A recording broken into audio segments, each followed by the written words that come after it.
Today we will discuss about dual combustion cycle. Okay.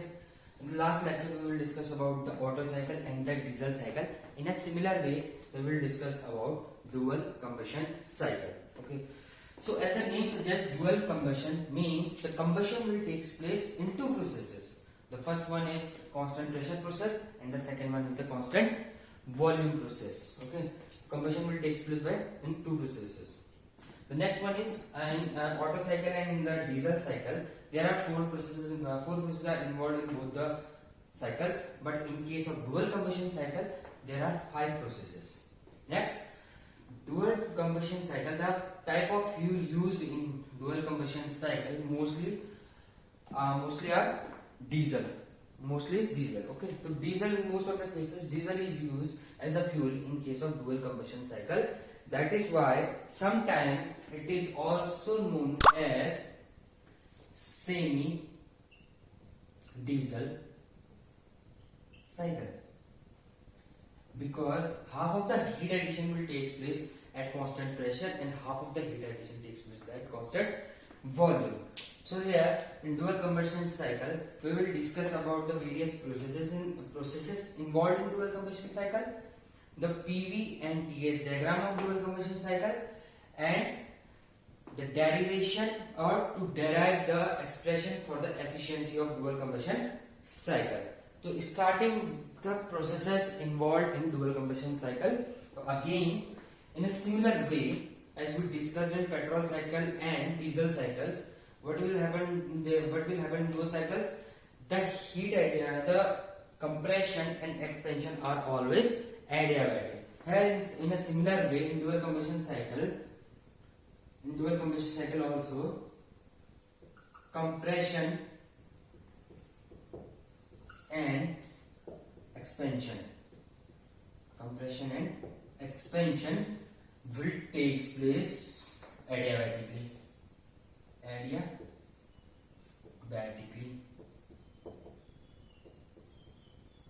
Okay. Again, at the beginning of the class, I told you that why, as the name suggests, dual combustion means heat addition will take place at constant pressure as well as at constant volume. Okay. So heat addition will take place at constant pressure and at constant volume. Okay. Now the next part is heat rejection. So heat rejection is always takes place at constant volume. Okay. So 5 processes are involved in dual combustion cycle. First one is the adiabatic compression. Next one is the heat addition at constant pressure or constant volume, we will discuss later. Then adiabatic expansion, and the last adiabatic heat rejection at constant volume will takes place. Okay. So now let us discuss what will happen first, either the heat addition at constant pressure or heat addition at constant volume. So let us draw the PV diagram. Let us draw the PV diagram of it. So we will discuss all the possibilities to complete the dual combustion cycle through these processes. Okay. So first, if there is a point 1, it means if there is a point 1, okay, if there is a point 1 means when the piston is at the bottom dead center.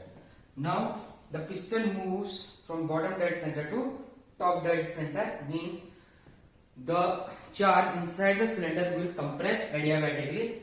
Okay, sorry, the charge.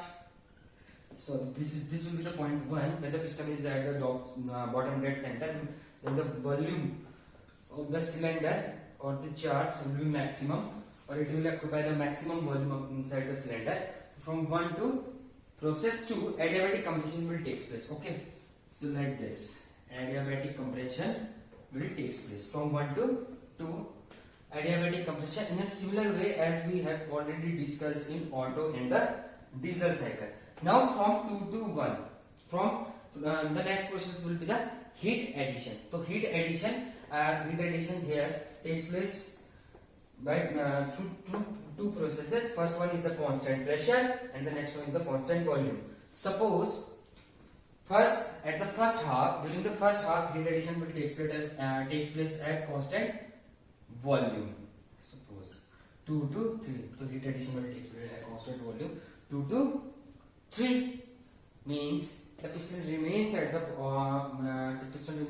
top dead center. Now during the second half, heat addition will take place at constant pressure 3 to 4. 3 to 4. Heat addition will take place at constant pressure. So the first half of heat addition will take place at constant volume, and in the next half, heat addition will take place at constant pressure. And after the heat addition, adiabatic expansion will take place from 4 to 5. Adiabatic expansion will take place from 4 to 5.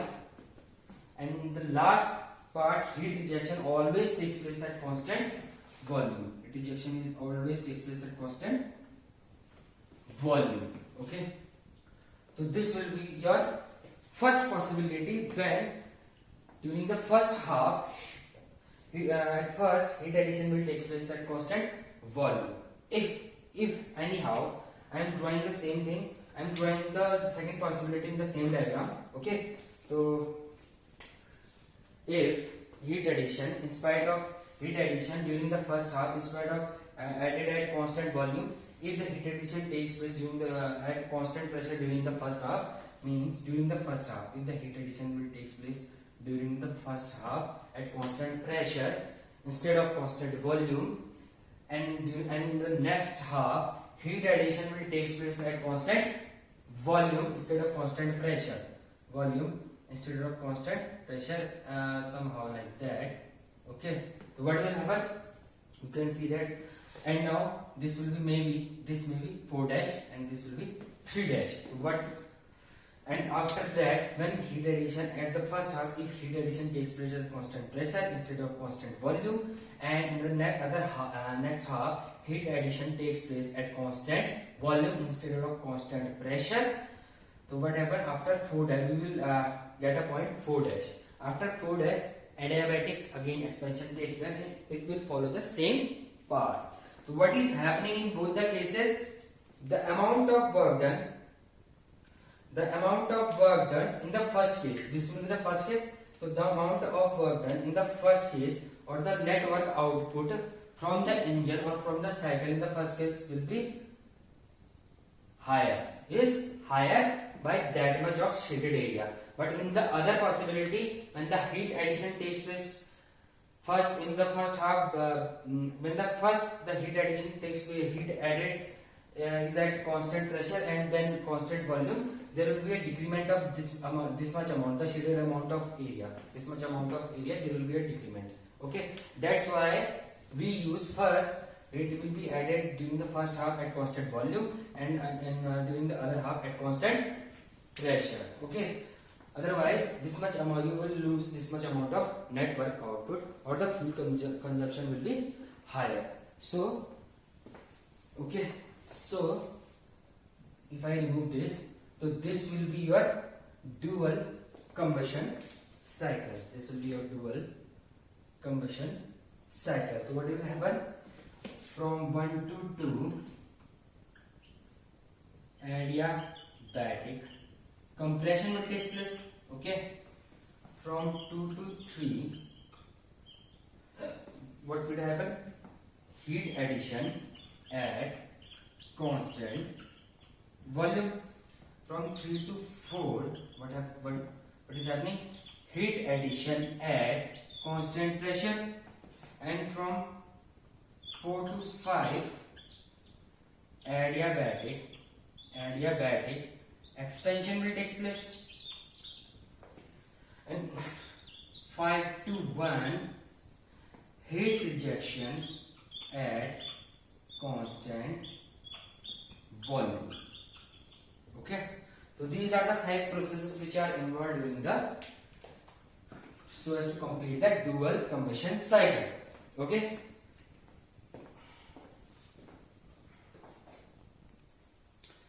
Now the PV diagram has been already drawn. We will draw the TS diagram of the dual combustion cycle, and in the last class I have already told you it is very important to know how to draw or how to convert the PV diagram into TS diagram, PV diagram into TS diagram. All the graphs are very important.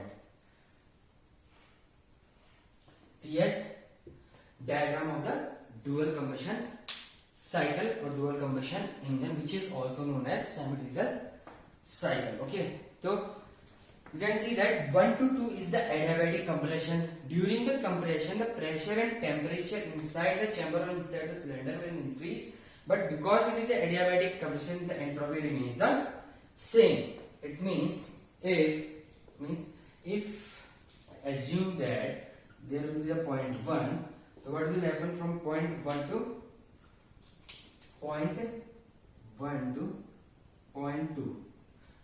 So the adiabatic compression or the constant entropy process can be represented by a vertical line which is parallel to the temperature line. From 1 to 2, adiabatic compression will take place. Okay. Now from 2 to 3, heat addition takes place at constant volume.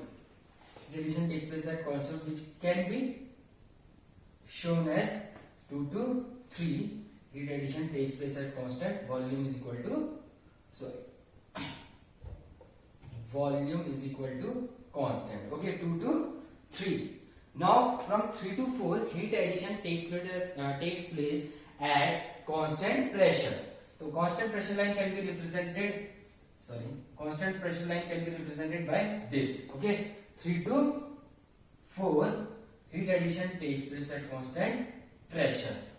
Now from 4 to 5, adiabatic expansion will take place. Adiabatic means again it will shown by a vertical straight line in a down, because expansion will take place means the temperature and pressure of the cycle will reduce to 5. And 5 to 1, again heat rejection will take place at constant volume, and the state or the particles will come back to initial state. Okay, so this will be your point 1. And the entire diagram or the area under the PV diagram, area under the curve in PV diagram represents the net work done. Again this will represent the net work done, your net work obtained from the dual combustion cycle. This will be your TS diagram and this will be your PV diagram, and both the diagrams are important important as per your academic syllabus as well as for competitive exams. Okay. Now, next part of the lecture is efficiency of dual combustion cycle. So we have to derive the expression for the efficiency of dual combustion cycle. Okay. So in the last lecture we have derived the efficiency of the diesel cycle. In the same manner, in the same pattern, we have to derive the efficiency of the dual combustion cycle. The efficiency for the general formula for efficiency is equal to net work done by heat input. Okay, or as we seen through the first law of thermodynamics, for a cyclic process, according to the first law of thermodynamics, for a cyclic process, del Q is equal to del W. Okay, del Q is equal to del W. So we can say that efficiency is equal to del Q net upon Q heat addition.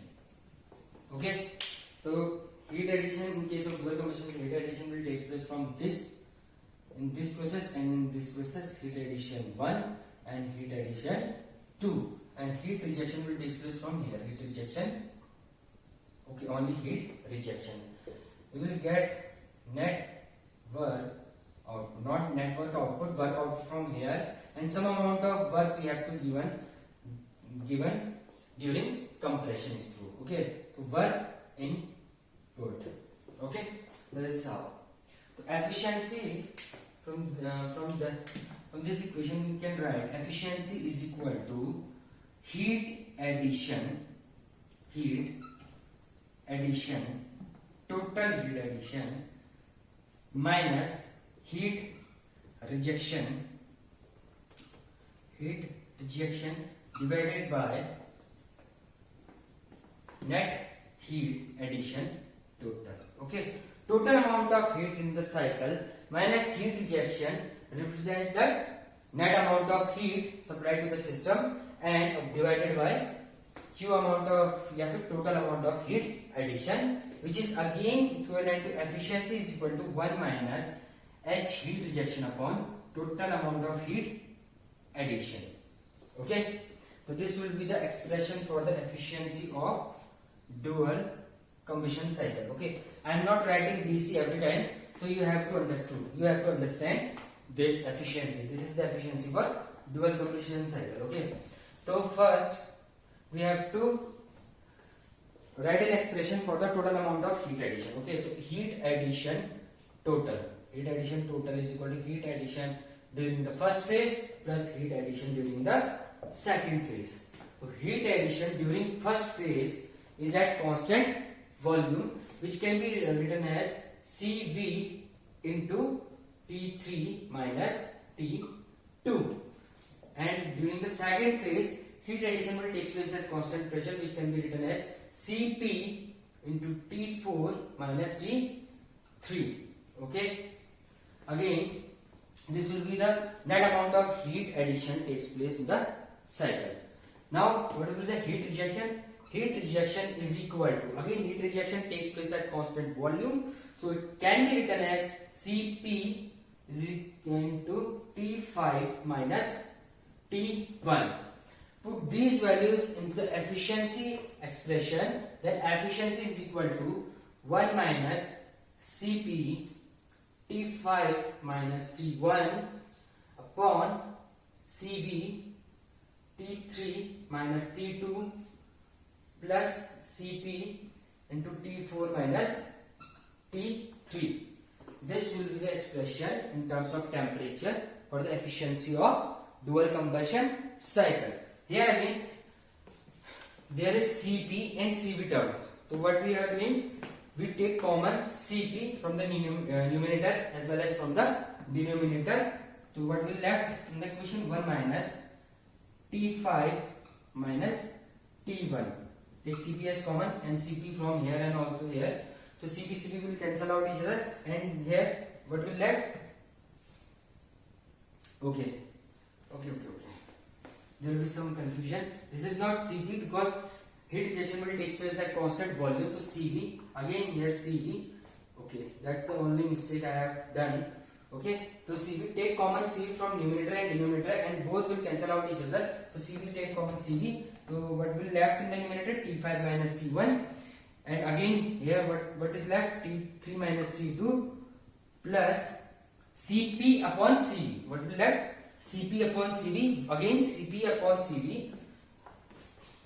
In the last class we have already discussed gamma is equal to Cp upon Cv. Okay, so here we can write as gamma T4 minus T3. So this will be the expression of the efficiency of dual cycle. Now in the last lecture, in a similar way, we will derive the expression for the diesel cycle also in terms of the temperature. Now what we have done there, we converted all the variables into a function of a single variable. Now in a similar way, we have to convert all the variables like T5, T2, T3, T2, T4 in terms of the function of T1 variable. What we have to do? We have to convert T5, T3, T2 and T4 as a function of T1. Then only we can find the expression for the efficiency of dual combustion cycle. So before converting all the variables into a single variable or a function of a single variable, we have to discuss another term here which is introduced in dual combustion cycle, which is the pressure ratio. The pressure ratio, okay? Pressure ratio, which is introduced for the process 2 to 3. For the process 2 to 3, which is represented by Rp. So Rp is equal to P3 by P2. This will be the new term which is introduced in dual combustion cycle, and all the terms we can repeat it. Like first, the compression ratio, which is equal to R is equal to V1 by V2. Compression ratio, and the next term is compression ratio, and the next term is similar cut off ratio, which we have already seen. Rho is equal to, already seen in diesel cycle, V4 upon V3. There are 3 terms. Now we have to convert the efficiency in terms of these 3 terms. Okay. So first we take again in a similar way. First we take process 1 to 2, which is the adiabatic compression. Process 1 to 2, which is an adiabatic compression. Here we can write T2 upon T1 is equal to V2 upon V1 की power gamma minus 1. For the adiabatic, this is true for adiabatic process. Again, T2 is equal to, now what is V2 upon V1? V2 upon V1 is equal to 1 upon, this will be V1 upon V2. T2 upon T1 is equal to V1 upon V2, which is R की power gamma minus 1. T2 upon T1. Then T2 is equal to T1 into R की power gamma minus 1. This will be your equation number A. Now we have converted T2 in terms of T1. T2 as a function of T1. Okay. Next we will take process. We will take process 2 to 3. So what will happen in 2 to 3? What is happening? Heat addition will take place at constant volume. Heat addition takes place at constant volume. The volume remains constant in this process. Now, according to the gas law, PV is equal to nRT. If volume remains constant, then pressure is directly proportional to temperature. Pressure is directly proportional to temperature. Now here, P3 upon P2 is equal to T3 upon T2. What is P3 by P2? We have already written it. Pressure ratio. P3 upon P2 is the pressure ratio. Rp is equal to T3 upon T2. T3 upon T2. From this one, we can write T3 is equal to T2 into Rp. Okay. Now we have already found out T2 is equal to T1 R की power gamma minus 1. Now we put this value of T2 into this equation. Now what we will get, T3 is equal to T1 into R की power gamma minus 1, R to the power gamma minus 1 into Rp. So now we will derive, this will be the equation number B. Now we have converted T3 again in terms of, we have converted T3 in as a function of T1. Okay, as a function of T1. Now we can see that T2 already converted as a function of T1, and T3 is already also converted into the function of T1. So now we are moving to the process 3 to 4, where heat addition will take place. Heat addition will take place at constant pressure. Process 3 to 4, where heat addition takes place at constant pressure, means constant remains pressure. Again, according to the gas law, PV is equal to mRT. If pressure remains constant, then V is directly proportional to T. So we can write V4 upon V3 is equal to T4 upon T3. Again, V4 upon V3 is the cutoff ratio, which is represented by rho is equal to T4 upon T3. So T4 is equal to T3 into rho. So what is T3? T3 is equal to T1 R to the power gamma minus 1 R to the power gamma minus into RP. So T4 is equal to T1 into R to the power gamma minus 1 R to the power gamma into RP into rho. This will be the expression for T1 in terms of, this will be your equation number 8 in terms of T1. Okay, this will be write separately. You will write separately T4 also. So T4 is equal to T1 into R to the power gamma minus 1 into RP into rho. This will be your equation number C. Okay, equation number C. The next one is we have to convert T5 also in terms of T1. For this we will take process 4 to 5. We will take process 4 to 5. The process 4 to 5. So what is happening in process 4 to 5? Again, adiabatic expansion will take place. So we can write T5 upon T4 for adiabatic process is equal to V4 upon V5 power to the power gamma minus 1. Again, in a similar way as we converted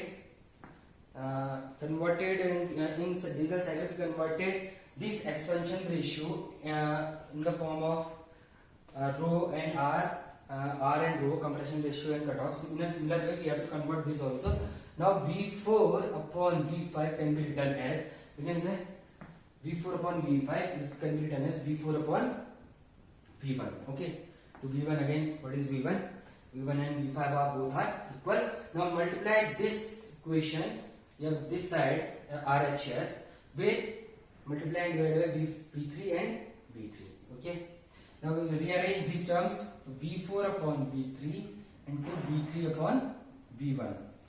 So V4 upon V3 can be written as cutoff ratio. This will be the cutoff ratio. And V3 upon V1 can again written as V2 upon V1, which again can be written as 1 upon R, which is the compression ratio V1 upon V2, because V3 and V2 are also equal, because it is also a constant volume process here, because V2 and V3 are equal.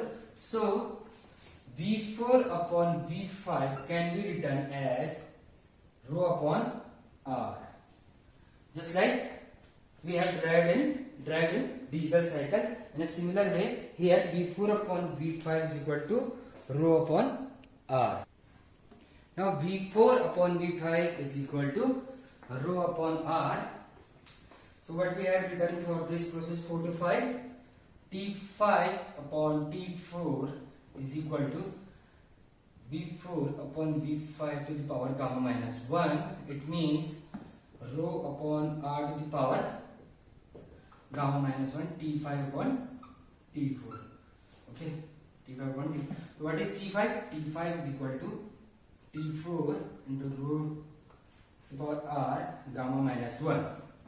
So what is T4? T4 is equal to T1 R to the power gamma minus 1 RP into rho. So we have to put this value into this equation. So what we will get T5 into T1 is equal to T1 into R to the power gamma minus 1 into RP into rho to the power gamma minus 1 upon R to the power gamma minus 1. What will happen now? What will happen? R to the power gamma minus 1 and R to the power gamma will cancel out each other. What will left is the T5 in terms of T1. T5 is equal to T1 into RP into rho to the power gamma. Rp into root to the power gamma. This will be your T5 and this will be your equation number D. We will write it separately again. T5 is equal to T1 into Rp into root to the power gamma. Rp into root to the power gamma. This will be your equation number D. So we have find out all the variables or converted all the variables in terms of a T1, in terms of T1 or as a function of T1 or as a function of a single variable. Now what we have to do? We have to put all these values T2, T3, T4 and T5, all these values into the efficiency equation so as to get a final expression for the efficiency of dual cycle. For this we have to put all the values. Now efficiency we can write, now it can be written as, after putting all the values, efficiency can be written as efficiency is equal to 1 minus T5. What is T5? T5 is equal to T1 minus T1 into Rp into root to the power gamma. Root to the power gamma minus T1. This will be your numerator, and about denominator, first T3. What is T3? T3 is equal to T1 into R to the power gamma minus 1, R to the power gamma minus 1 into Rp. And what is T2? Minus T1 into R to the power gamma minus 1 plus gamma into, what is T4? T1 into R to the power gamma minus 1 into Rp into rho minus T3. What is T3? T1 R to the power gamma minus 1 into Rp. This will be the final, after putting all the values, this will be the final expression. Now this expression is also, or it can also get simplified. It is also, it can get also again simplified. How? Take T1 common from the numerator as well as in the denominator. They will cancel out each other. So what will left in the numerator? Rp into root to the power gamma minus 1. This will be the left out part of the numerator, but divided by, again every term in the denominator will contain, every term in the denominator contains R to the power gamma minus 1, R to the power gamma minus 1, R to the power gamma minus 1 and R to the power gamma minus 1. So take R to the power gamma minus 1 as a common from the equation or from the denominator. So what will left? We have already taken out T1 as common and it will cancel out with the numerator. So what will left in the denominator? Rp minus 1 plus gamma. Again from this expression Rp is, we will take Rp as common into rho minus 1. Okay. So this will be the final, this is the final expression for the efficiency of dual cycle. This will be the final expression for the efficiency of dual cycle, which is 1 minus Rp into rho to the power gamma minus 1 upon R to the power gamma minus 1 whole bracket Rp minus 1 plus gamma into Rp into rho minus 1. This will be the final expression for the efficiency of the dual cycle. Okay. So what you have to do?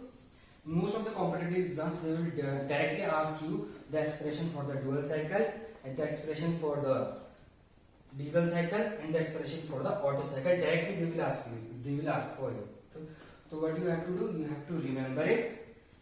You have to remember the derivation also. You have to know how to derive the expression for the dual cycle, as well as you have to memorize it also. This formula also you have to memorize.